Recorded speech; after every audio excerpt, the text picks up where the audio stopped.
Every state has a different strategy. In California, of course, we were able to do something that no other state has done.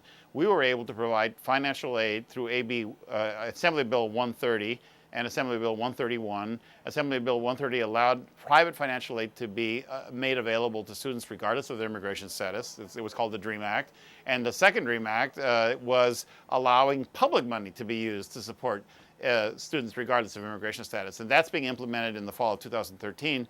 The private money was already implemented this past year. So we have something that no other state has, but there are some other states in this country that do allow, and there are some funding sources that do allow funding for students who may not have Social Security numbers, but they may have other tax identification numbers.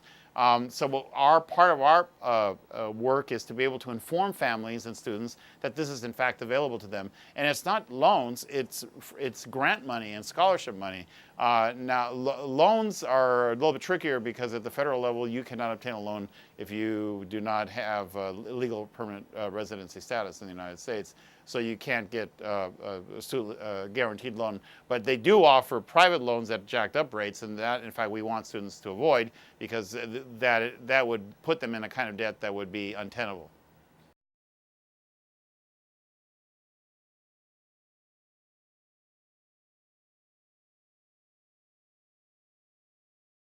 In fact, we are a national program, and we are working.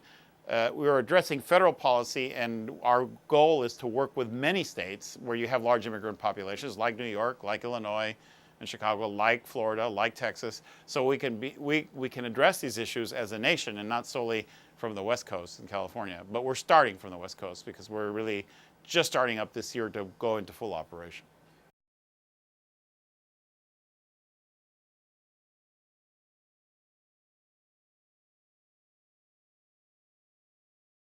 Where it's needed the most is where you have large numbers of students that come from mixed status families.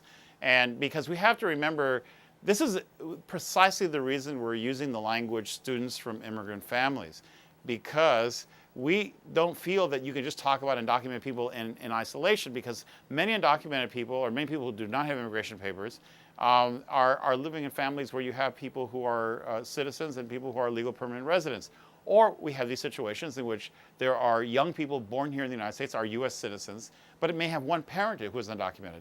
So they may not want to apply for financial aid because they feel they might jeopardize the immigration status of their mother or father if they put down any information about the income or the location or the tax ID status of their mother or father.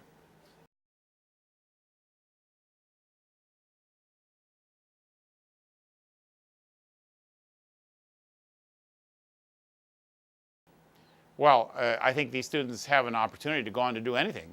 I think once they graduate from college, they can go to law school, they can go to other professional schools, they can go to social welfare school, they can go to public health school, they can become doctors, they can go to the medical school, and the only thing that stands in the way is their ability to be able to work in the United States because of immigration policy.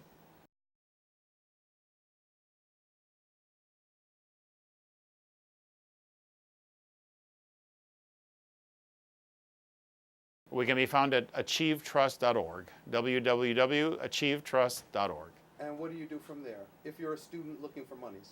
There is a button that says money for college. Can't get any simpler than that. That's right.